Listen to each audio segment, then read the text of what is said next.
much. Thank all of you for coming out. Hey, baby girl.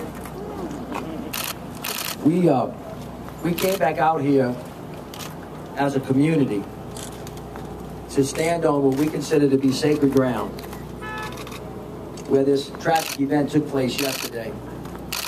And everybody on this street knows that what happened yesterday didn't have anything to do with the cultural beauty of the city of New Orleans. It happened during a sacred event, a second line that's part of New Orleans history and culture, with the Second Line Cruise in partnership with the Mardi Gras Indians and people that have lived in this wonderful space for a very long period of time. And we all came out here to basically reclaim this spot and to say what happened yesterday on this spot does not reflect who the people of New Orleans are or what we are about, and does not reflect who we are as a people, not then, not in the past, not now, and not in the future.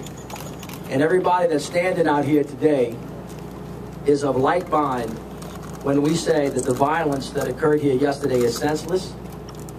It doesn't make any sense at all. It is unnatural, and it's not what we accept as a people, and that the violence has got to stop. We have had too many people taken from us on the streets of New Orleans for the wrong reasons, at the wrong time, and by the wrong people. But yesterday was just a symptom. It was a terrible event. 20 of our fellow citizens were hurt in some form or fashion. 3 of our fellow citizens got hurt in a critical way, and we have to keep them in our prayers. The other people who were not hurt as physically, seriously, or wounded in a way that is going to have ramifications for a long time. But yesterday was a symbol of a much, much deeper problem that we have all talked about for a long time. And the people of New Orleans are here today to say that it's unacceptable and that it has to stop. And that we realize that it's deep, it's wide, it's generational in many ways. It involves a lot of different things. But as I've said, ain't nobody out here at fault, but everybody is responsible. It's our responsibility to do what is necessary on a personal level, with personal responsibility, with families, with the faith-based community, with the recreation department, with the police department, with the government, with the private sector, to do what we have to do to make New Orleans the beautiful city that we know she can be. There are lots of examples of too many young people that have been taken from us. When you think back to the unfortunate loss we had last year of just baby Breonna Allen, who was 5 years old, who was taken from us. Last week we had a young boy who was shot that wasn't taken from us. You can go to Kihara Holmes. You can go to Jeremy Galvin. You can go back to Mother's Day in 1994 and talk about James Darby, who was taken from us at that time on Mother's Day.